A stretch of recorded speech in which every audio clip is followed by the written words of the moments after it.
And our flowing blessings to everyone for our daily verse right now at Genesis chapter 37 from verse 5 up to verse 11.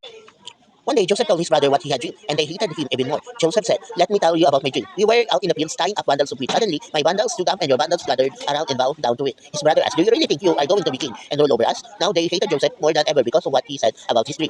Joseph later had another dream, and he told his brothers, "Listen to what else I dreamed. The sun, the moon, and 11 stars bow down to me." When he told his father about his dream, his father became angry and said, "What? That's supposed to mean? Are your mother and I and your brothers all going to come and bow down in front of you?" Joseph's brothers were jealous of him, but his father kept wondering about the dream. So in this passage, we can read here that Joseph is having a dream, and those dreams were not ordinary. They were a prophecy. And we knew that God fulfilled those prophecy by allowing Joseph to be the prime minister of Egypt during the 7 year drought period. Because of this dream, Joseph and his brother and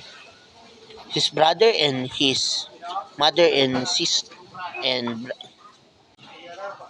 even his father became angry at him. However, we knew that it is God who do it, not him. And that dream is a master plan that God created just for him. And that master plan will be fulfilled.